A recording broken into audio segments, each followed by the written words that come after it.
دائرہ اسلام سے خارج ہیں ان سے کسی بھی طرح کی نرمی اس طرح نہیں برتی جائے گی کہ انہیں آزادانہ طور پر گستاخی کی اجازت دی جائے۔ ہاں، آئین کے اندر رہ کر پاکستان نے جو انہیں حقوق دیے ہیں ان کی اجازت ان کو ہے اور وہ حقوق ان کو مل رہے ہیں، لہٰذا یورپ اور بھارت پاکستان کے خلاف پروپیگنڈا بند کر دے، قادیانیوں کی پش پناہی بھی بند کر دے۔ آگے بڑھنے کو ہم جو آج کی تیسری بڑی خبر ہے، یہ ناظرین کام بھارت کی جانب سے پاکستان کے خلاف دعویٰ کیا گیا ہے کہ پاکستان سے آنے والے ایک اور سہولت کار کو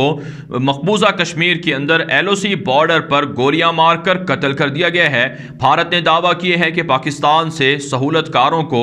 LOC کے ذریعے سے کشمیر میں داخل کیا جاتا ہے، جس سے مجاہدین کی مدد کی جا رہی ہے، لہٰذا ان کے خلاف کریک ڈاؤن جاری ہے۔ ناظرین کام اس سے پہلے بھی بھارت اسی طرح کے دعوے کرتا رہا ہے، لیکن حقیقت یہ ہے کہ جاسوسی پاکستان نہیں بلکہ بھارت کرتا ہے۔ بھارت کے 8 جاسوس پکڑے گئے ہیں جو مچھلی کا شکار کرنے کے نام پر پاکستان کی سمندری حدود کی خلاف ورزی کر رہے تھے اور جاسوسی کر رہے تھے۔ آگے بڑھنے کو ہم جو آج کی چوتھی بڑی خبر ہے، یہ بھارت ہی سے ہے۔ ناظرین کام بھارت کے اندر مختلف جو مشرقی ریاستیں ہیں وہاں پر علیحدگی پسندوں کے حملے بڑھ رہے ہیں۔ نکسالی تحریک کے 4 خطرناک علیحدگی پسندوں کو بھارت نے مار ڈالنے کا دعویٰ کیا ہے۔ بھارت کا دعویٰ ہے کہ نکسالی تحریک کے جو لوگ ہیں وہ پولیس پر، فوج پر حملوں میں ملوث پائے گئے ہیں، اس لیے انہیں راستے سے ہٹا دیا گیا ہے۔ لیکن ناظرین کام حقیقت یہ ہے کہ ماؤ نواز کے علیحدگی پسند اور نکسالی تحریک کے جو لوگ ہیں وہ مسلسل بھارتی اداروں پر، بھارتی فورسز پر، بھارتی پولیس پر حملہ کر رہے ہیں،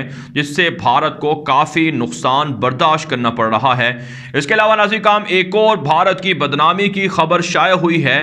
بھارت کا دارالحکومت دلی ہے، جسے دنیا کے اندر سب سے گندا ترین شہر قرار دے دیا گیا ہے۔ تقریباً دنیا کے 106 ممالک کے 4700 کے لگ بھگ بڑے شہروں کا سروے کیا گیا ہے، تجزیہ کیا گیا ہے کہ جہاں جہاں پر پولوشن ہے، جہاں جہاں پر آلودگی ہے، اس کا معائنہ ہوا ہے۔ تو اس حوالے سے جو رپورٹ نشر ہوئی ہے اس میں انکشاف ہوا ہے کہ 4700 کے لگ بھگ بڑے شہر جو دنیا کے 106 ملکوں کے ہیں، ان میں سب سے گندا ترین جو شہر ہے وہ بھارت کا دارالحکومت دلی ہے، جہاں 2020 کے اندر 55,000 کے قریب لوگ وہ محض آلودگی کی وجہ سے، ماحولیاتی آلودگی کی وجہ سے جاں بحق ہوئے ہیں۔ اسے اندازہ لگا سکتے ہیں کہ مودی دہشت گرد کی حکومت دنیا بھر سے اسلحہ تو خرید رہی ہے، اربوں ڈالر برباد تو کر رہی ہے، لیکن ماحولیاتی چیلنجز سے نمٹنے کے لیے اقدامات نہیں کر رہی ہے، درختوں کو نہیں لگا رہی ہے، اور اسی طرح سے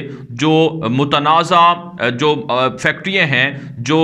رہائشی علاقوں میں ہیں ان کو ختم کر کے دور دراز شفٹ نہیں کر رہی ہیں، جس کی وجہ سے بھارت کے اندر دلی سب سے گندا ترین شہر سامنے آیا ہے۔ اس کے علاوہ ناظرین کام بھارت کی ریاست کرناٹک ہے، جہاں پر مسلمانوں کے خلاف کریک ڈاؤن کیا جا رہا ہے۔ ایک تازہ اعلامیہ جاری ہوا ہے، ایک تازہ قانون بنایا گیا ہے کہ رات 10 بجے سے لے کر صبح 6 بجے تک لاؤڈ سپیکر کا استعمال نہیں ہوگا۔ اگرچہ اذان کی اجازت دی گئی ہے، لیکن رمضان مبارک کے اندر جس طرح سے عام معمول ہے بھارت اور پاکستان کے اندر کہ لوگوں کو جگانے کے لیے رمضان مبارک کے حوالے سے اعلانات ہوتے ہیں مسجدوں کے اندر، ان پر پابندی عائد کر دی گئی ہے، جس سے واضح ہوتا ہے کہ بھارت کے اندر مسلمان دشمنی بڑھ چڑھ کر سامنے آ رہی ہے، لہٰذا بھارتی مسلمانوں کو اس مسلم دشمنی کے خلاف لڑنا ہوگا، کھڑا ہونا ہوگا۔ آگے بڑھتے ہیں جو آج کی 5ویں بڑی خبر ہے یہ افغانستان کے معاملات کے حوالے سے ہے۔ ناظرین کام اشرف غنی نے کہا ہے کہ ووٹوں کے علاوہ کسی اور ذریعے سے، کسی اور طریقے سے اقتدار کی منتقلی کابل حکومت نہیں کرنے دے گی۔ اگر طالبان کو اقتدار حاصل کرنے کا شوق ہے تو انہیں ووٹوں کے ذریعے سے الیکشن لڑ کر اقتدار حاصل کرنا ہوگا، اس کے علاوہ کسی اور ذریعے سے کابل حکومت طالبان کو یا کسی اور طاقت کو اقتدار حاصل نہیں کرنے دے گی۔ اشرف غنی نے دو ٹوک انداز میں جمہوریت کی حمایت اور اس کے لیے لڑنے مرنے کا اعلان کر دیا ہے، جبکہ ناظرین کرام امریکہ کے پینٹاگون کے اور ڈیفنس اداروں کے جو اعلیٰ افسران ہیں، عہدیدار ہیں، انہوں نے امریکہ کی کانگریس پر جو بائیڈن حکومت پر پریشر ڈالا ہے کہ امریکی فوجوں کو 1 مئی 2021 سے نہ نکالا جائے، کیونکہ بغیر کسی ڈیل کے اگر امریکہ نے اپنی فوجیں افغانستان سے نکالیں تو مستقبل میں وہاں خانہ جنگی ہوگی اور امریکی اہداف کو اور مفادات کو نقصان پہنچے گا۔ ساتھ ساتھ ناظرین کرام ایک اور رپورٹ میں انکشاف ہوا ہے کہ اگر امریکی فوجیں کابل حکومت کی سپورٹ اور تعاون اور حمایت سے دستبردار ہو جائیں تو کابل حکومت کچھ دن بھی نہیں رہ پائے گی اور وہ فوری طور پر طالبان کے ہاتھوں ختم ہو جائے گی۔ لہٰذا امریکہ کو اپنی حمایت کابل حکومت کے ساتھ جاری رکھنا ہوگی۔ ساتھ ساتھ ناظرین کرام ایک اور جو فورن پالیسی میگزین کے اندر رپورٹ چھپی ہے اس میں کہا گیا ہے کہ افغانستان کا مستقبل اب پاکستان اور امریکہ کے ہاتھوں میں ہے۔ ان دونوں کو اب فیصلہ کرنا ہوگا کہ افغانستان کے اندر جمہوریت کو بچایا جائے یا پھر طالبان کی اسلامی حکومت کو لانے دیا جائے۔ آپ جانتے ہیں طالبان کی اسلامی حکومت کے لیے ترکی کے اندر ماسکو کے اندر گرینڈ اجلاس کی تیاریاں مکمل کر لی گئی ہیں 18 مارچ کو ماسکو میں، اور اسی طرح سے اپریل کے پہلے ہفتے میں ترکی کے اندر اجلاس ہونے جا رہا ہے۔ افغان طالبان بھی ان اجلاسوں کے اندر شرکت کر رہے ہیں، جبکہ رات کے افغان طالبان اور کابل فوج میں جھڑپیں بھی سامنے آئی ہیں جس میں کابل حکومت کے 1 درجن سے زائد اہلکاروں کو طالبان نے ہلاک کرنے کا دعویٰ کیا ہے، جبکہ متعدد چیک پوسٹوں پر بھی طالبان نے قبضہ کر لیا ہے۔ آگے بڑھنے کو ہم جو آج کی چھٹی بڑی خبر ہے یہ ناظرین کرام مقبوضہ کشمیر سے ہے۔ مقبوضہ کشمیر کے اندر مودی دہشت گرد کے ظالمانہ اقدامات کا سلسلہ جاری ہے۔ ناظرین کرام مقبوضہ کشمیر کے اندر NIT نام کا ایک ادارہ ہے جس نے ہندی لینگویج کو، ہندی زبان کو لازم کر دیا ہے،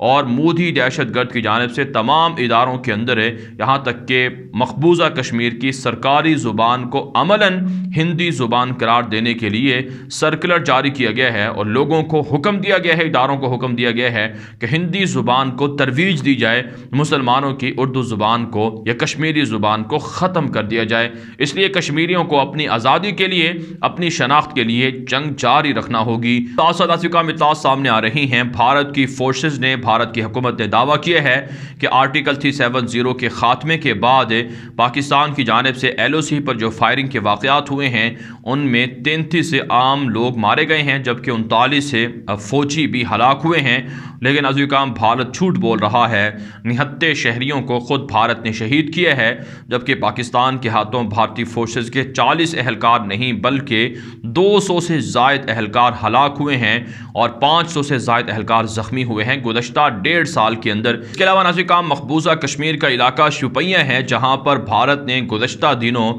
بڑے پیمانے پر درندگی کا مظاہرہ کیا اور لوگوں کے گھروں کو آگ لگائی، 200 سے زائد گھر جلائے گئے جس میں درجنوں لوگ زخمی ہوئے۔ ان لوگوں نے احتجاج کیے ہیں، عالمی تنظیموں سے مطالبہ کیا ہے کہ انہیں انصاف دیا جائے اور ان پر ہونے والے مظالم کا جو ازالہ ہے وہ کیا جائے اور مودی دہشت گرد کو سزا دی جائے اور بھارت کے خلاف جنگی جرائم کی تحقیقات کی جائیں۔ آگے بڑھنے کو ہم جو آج کی 7ویں بڑی خبر ہے یہ ناظرین کرام اسرائیل اور شام سے ہے۔ اسرائیل کے جنگی جہازوں نے ایک مرتبہ پھر رات گئے شام کے دارالحکومت دمشق پر بمباری کی ہے، جس کے نتیجے میں متعدد ایرانی جنگجوؤں کو اور بشار الاسد کے فوجیوں کو قتل کرنے کا دعویٰ کیا ہے۔ بشار حکومت کی جانب سے رپورٹ میں کہا گیا ہے کہ انہوں نے رات گئے آنے والے اسرائیلی جہازوں کو مار بھگایا ہے اور ان کے میزائل حملوں کو فضا میں ہی تباہ کر دیا ہے۔ لیکن ناظرین کرام دنیا بھر کے ذرائع ابلاغ پر اسرائیلی میڈیا بھی یہ نشر کر رہا ہے کہ ان کی کارروائیاں، اسرائیلی فورسز کی کارروائیوں کے اندر متعدد ایرانی جنگجو اور ان کے ٹھکانے تباہ کر دیے گئے ہیں۔ لیکن دنیا بھر کے ماہرین اس بات کو تسلیم کرتے ہیں کہ دراصل ایران کے کندھوں پر سوار ہو کر اسرائیل شام پر قبضہ کر رہا ہے اور شام پر قبضہ کر کے گریٹر اسرائیل کا جو خواب ہے اسے پورا کر رہا ہے، جبکہ یہ حملے ایرانی جنگجوؤں کے خلاف نہیں، بشار الاسد کے فوجیوں کے خلاف نہیں، بلکہ 69 شہریوں کے خلاف کیے جا رہے ہیں جو بشار حکومت کے ظالمانہ اقدامات کے خلاف دیوار بنے ہوئے ہیں اور لڑائی کر رہے ہیں، ان کو شہید کیا جا رہا ہے۔ لہٰذا امت مسلمہ کو متفق ہو کر، متحد ہو کر شام کے مسئلے کے لیے اپنا کردار ادا کرنا ہوگا اور شامی مجاہدین کی اور مسلمانوں کی مدد کرنا ہوگی۔ آگے بڑھنے کو ہم جو آج کی 8ویں بڑی خبر ہے یہ ترکی سے ہے۔ ترک صدر رجب طیب اردوان نے انکشاف کیا ہے کہ سعودی عرب نے ترکی کی ڈرون ٹیکنالوجی خریدنے میں رضامندی ظاہر کی ہے اور سعودی عرب کی جانب سے خواہش کا اظہار کیا گیا ہے کہ ترکی سعودی عرب کو ڈرون ٹیکنالوجی فراہم کرے۔ آپ جانتے ہیں دنیا کے ٹاپ کے 3 ممالک میں ترکی کا شمار ہوتا ہے ڈرون ٹیکنالوجی میں۔ ترکی کے جو صدر ہیں رجب طیب اردوان، ان کے داماد ہیں بیرکدار، انہوں نے بیرکدار نامی ڈرون طیارہ بنایا اور اسی طرح سے اقنجی نام کا ڈرون طیارہ بنایا جس نے آذربائیجان کو آرمینیا پر فتح دلائی اور اسی طرح سے لیبیا کے اندر جو منتخب حکومت تھی اسے مدد دی اور اسے فتح دلوائی، اور اسی طرح سے شام، عراق اور دیگر جگہوں پر ترکی کو کامیاب آپریشن میں مدد فراہم کی۔ سعودی عرب کی جانب سے ترکی سے یہ ڈرون ٹیکنالوجی خریدنے کی حامی بھری گئی ہے تاکہ یمن کے اندر جو جنگ ہے اس سے سعودی عرب کو نجات مل سکے اور سعودی عرب اس جنگ میں فائدہ حاصل کر سکے۔ آپ جانتے ہیں سعودی عرب اور ترکی کے درمیان تعلقات پچھلے 3 سالوں سے خراب ہیں، لیکن اب تعلقات بیک ڈور رابطوں کے ذریعے سے بحالی کی طرف بڑھ رہے ہیں اور رابطے بحال ہو رہے ہیں۔ اس کے علاوہ ناصر کام طیب اردگان نے کہا ہے کہ بحر متوسط کے اندر ترکی اپنے حقوق سے دستبردار نہیں ہوگا اور ترکی یونان کے اتحادیوں کے خلاف ایک کریک ڈاؤن جاری رکھے گا۔ ساتھ ساتھ ناصر کام ایک اور رپورٹ میں ترکی کے ذرائع ابلاغ بتا رہے ہیں کہ یونان اور ترکی کے درمیان ایتھنز کے اندر مذاکرات ہوئے ہیں اور ترکی نے یونان پر واضح کر دیے ہے کہ کسی بھی طرح کی جارحیت جو یونان کی جانب سے ہوگی وہ ترکی قبول نہیں کرے گا۔ ساتھ ساتھ ناصر کام ترکی کے جو نئے مندوب ہیں امریکہ کے لیے، انہوں نے اپنے ایک تازہ بیان میں کہا ہے کہ امریکہ کے ساتھ ترکی کے تعلقات کو بہتری کے لیے کردار ادا کرتے رہیں گے اور ساتھ ساتھ امریکہ سے بھی اسلحہ خریدا جائے گا اور رشیا سے بھی خریدا جائے گا۔ امریکی پابندیاں قابل قبول نہیں ہیں۔ آگے بڑھنے کو ہم جو آج کی 9ویں بڑی خبر ہے یہ ناظر کام میانمار سے اور اسی طرح سے ہانگ کانگ اور آسٹریلیا سے ہے۔ ناظر کام میانمار کے اندر جب سے فوجی بغاوت آئی ہے تقریباً 1 ماہ سے زائد کا عرصہ ہو چکا ہے۔ اس 1 ماہ سے زائد عرصے کے دوران 180 سے زائد لوگوں کو قتل کیا گیا ہے۔ فوجی بغاوت کے خلاف احتجاج کرنے کے نتیجے میں اس حوالے سے جو رائٹس گروپس کے لوگ ہیں انہوں نے انکشاف کیا ہے کہ 150 سے زائد 200 کے لگ بھگ لوگ اب تک مارے جا چکے ہیں اور فوجی درندگی بڑھتی جا رہی ہے۔ جبکہ ناظر قوم ہانگ کانگ سے خبر سامنے آ رہی ہے کہ مسلسل چینی اقدامات کی وجہ سے ہانگ کانگ کے اندر معاشی ابتری ہے، معاشی طور پر لوگوں کا کافی نقصان ہو رہا ہے، جبکہ چائنا نے اسے مغربی پروپیگنڈا قرار دیا ہے۔ اس کے علاوہ ناظر قوم آسٹریلیا سے خبر سامنے آ رہی ہے کہ 40 سے زائد آسٹریلیا کے بڑے شہروں کے اندر خواتین نے، عورتوں نے احتجاج کیا ہے کہ انہیں ڈیوٹیوں پر ملازمت کے دوران، جابز کے دوران انہیں ہراسمنٹ کا نشانہ بنایا جاتا ہے، جنسی تشدد کا نشانہ بنایا جاتا ہے۔ لہٰذا آسٹریلیا کے اندر خواتین نے اپنے حقوق اور اپنے تحفظ کا مطالبہ کیا ہے۔ اس سے واضح ہوتا ہے کہ مغرب نے عورتوں کو گھر سے نکال کر جو جابز کا ایک لالچ دی یا نوکریوں کا جھانسا دیا، اس کا ہدف اور مقصد عورت کو محض ایک پروڈکٹ بنانا تھا اور اس کا فائدہ دنیا بھر کے اندر اٹھایا بھی جا رہا ہے، یعنی اس کو دوسرے غلط انداز میں استعمال کیا جا رہا ہے۔ لہٰذا اسلامی تعلیمات جس میں عورت کو گھر کے اندر رہنے کا حکم ہے اس کو اگر فالو کیا جاتا تو آج یورپ کو یہ مسائل نہ دیکھنا پڑتے۔ پاکستان اور اسی طرح سے اسلامی ملکوں کے اندر جو سیکولرزم پھیلانے کی کوشش ہو رہی ہے انہیں عبرت پکڑنا چاہیے کہ کس طرح سے امریکہ کے اندر، آسٹریلیا کے اندر اور دنیا کے دیگر ملکوں کے اندر جہاں خواتین گھروں سے باہر نکلی انہیں جنسی تشدد کا اور انہیں ظلم اور زیادتی کا نشانہ بنایا گیا۔ آگے بڑھنے کو ہم جو آج کی 10ویں بڑی خبر ہے یہ ناظر کام افریقہ کے ملک نائجیریا سے اور اسی طرح سے موزمبیق سے ہے۔ ایک تازہ رپورٹ میں انکشاف ہوا ہے کہ نائجیریا کے اندر مسلح جنگجوؤں کے حملوں میں درجنوں لوگ مارے گئے ہیں، اسی طرح سے موزمبیق کے اندر بھی درجنوں بچوں کو ذبح کر دیا گیا ہے۔ ناظر کام اطلاعات یہ ہیں کہ افریقہ کے ان ملکوں کے اندر تشدد اور ظلم وہ استعماری غارت کر رہے ہیں تاکہ یہاں پر بدامنی ہو اور یہاں کے وسائل کو لوٹا جائے۔ پارا ناظر کام دنیا بھر سے تھی آج کی 10 بڑی خبریں۔ ان خبروں کے حوالے سے آپ کی کیا رائے ہے؟ اپنی رائے کامنٹ کے ذریعے سے ضرور ہم تک پہنچائیں۔ مزید خبروں کے لیے آپ ہمارے ٹویٹر اکاؤنٹس دنیا میرے آگے، غلام نبی مدنی اور ہمارے نئے فیس بک پیج غلام نبی مدنی کو فالو کر سکتے ہیں۔ آج کے لیے اتنا ہی، اجازت دیجیے، اللہ حافظ۔